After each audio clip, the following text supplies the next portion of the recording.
But next up, we have Paul Brody from EY, who is speaking on the long stablecoin summer is here. Welcome, Paul. Thank you. Alrighty. Well, I said no leaving, but people insisted on leaving. So they've given me like 9 minutes to explain my entire worldview, so I'm going to get right into it. Basically, we are here for like a long stablecoin summer. And when I say long, I mean like 30 years. So let me share a little bit of perspective on this and see if I can express that very quickly and succinctly. There we go. So basically, demand for stablecoins is going to get a lot larger. We kind of think there's 3 fundamental things that are going to drive that. Number 1, way more assets to buy. You need stablecoins to buy assets. Secondly, consumer payments, me paying you or preferably you paying me. And then, of course, business ecosystems, right? Companies paying each other for stuff. And each one of these has some nuance and has some problems to be solved over time. But we are getting there, and we're going to get there, I think, relatively quickly over time.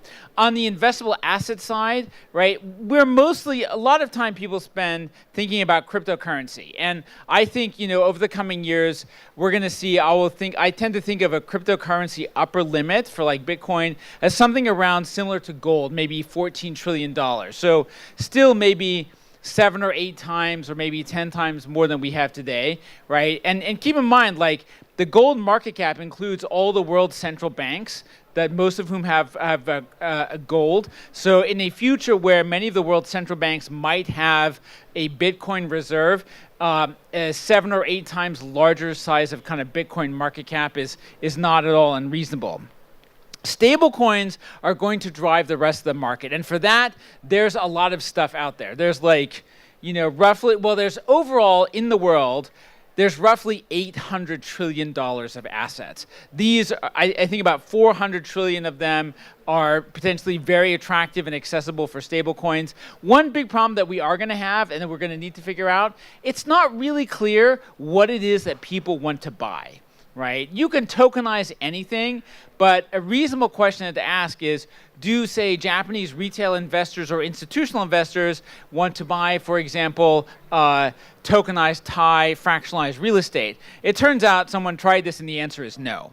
So there's going to be some challenges to figure out what it is that people want to buy.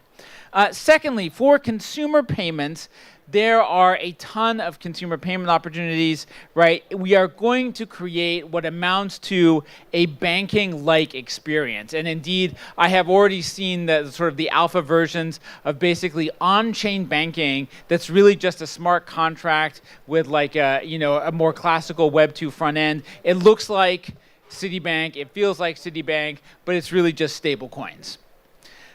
Enterprises are probably the toughest nut to crack over time.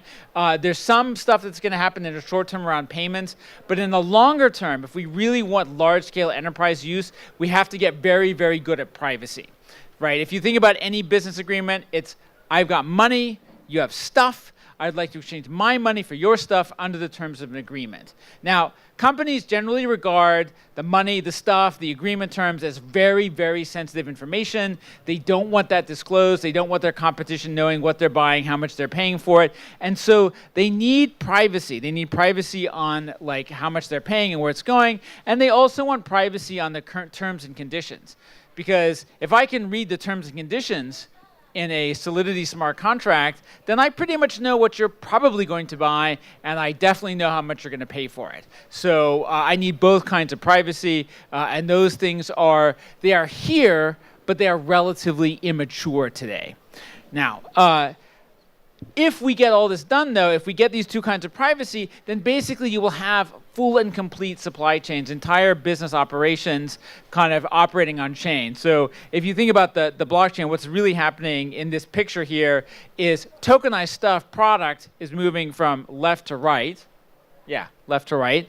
And tokenized money is moving from right to left, right? And the entire process is being run by a set of smart contracts that are managing the payments. So you can basically run your entire company on a blockchain ecosystem. That's certainly my expectation and hope.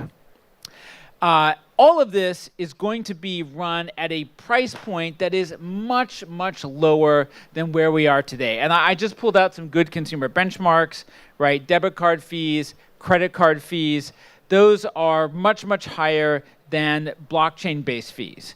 Now, I used to think that the fact that blockchain-based transactions were not, they were missing some pieces. This isn't an apples-to-apples comparison. A credit card transaction comes with insurance and reversibility and frequent flyer points and all kinds of other stuff that you don't always actually need.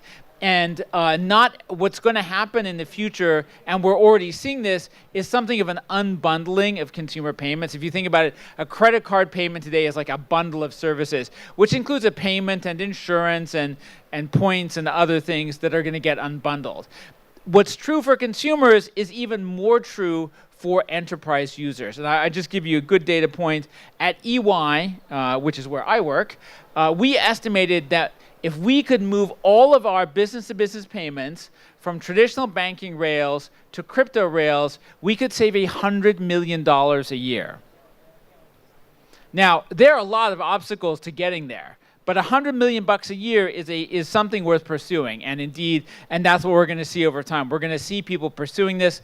I'm actually really proud. One of the things that we did about a month ago, EY was the first recipient of a fully automated on-chain business-to-business payment using PayPal's PYUSD token, right? So PayPal paid EY an invoice they owed us for from their ERP system through their Coinbase wallet to our ERP system, and it showed up in our cash management system in a fully automated way. No manual handling. We've been taking crypto payments for years. We've been taking stablecoin payments for years, but we used to have to do it with it would take like 3 or 4 people, and they would have to review it, and there'd be a bunch of phone calls. Now we can do it at scale with automation.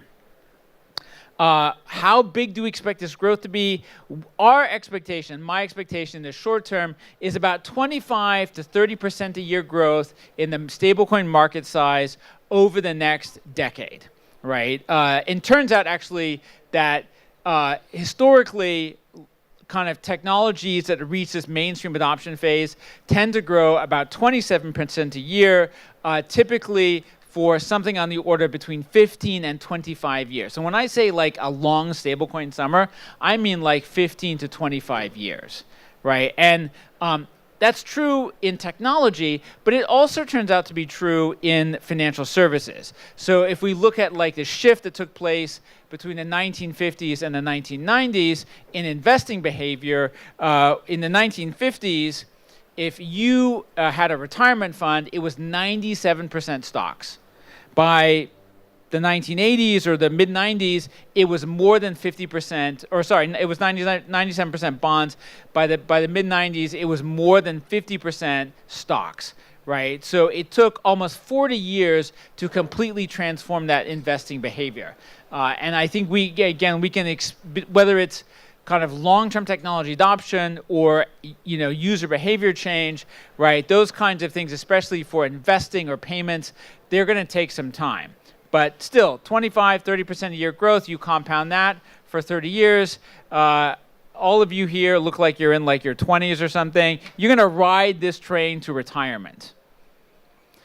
Okay, I am done. We have 54 seconds left to go. I have two remaining things. Number one, if you would like a proof of Paul NFT minted on the EY blockchain infrastructure, it will be sent to your Polygon proof of stake wallet. And this is a special one. It's just for the DevCon week. So, and they're only available when you actually have the misfortune to interact with me. Secondly, I don't know what you're doing tomorrow, but I hope you're coming to Industry Day. In addition to being the head of blockchain at EY, I'm also the chairman of the Enterprise Ethereum Alliance. We are having an Industry Day. And if you know DevCon, there's like a no shilling zone. We are a shilling zone, right? We are the commercial business focus group for the Ethereum industry. The Ethereum Foundation is actually a sponsor of Industry Day. So this is officially Ethereum condoned shilling. We're asking people to come and talk about their business cases, and business operations. We have a ridiculous lineup of speakers, which finishes up with Michael Casey, the former editor of CoinDesk, Vitalik, and Oshida-san, who is the chief regulator in Japan, right? And those are just the 3 closing speakers. That's it.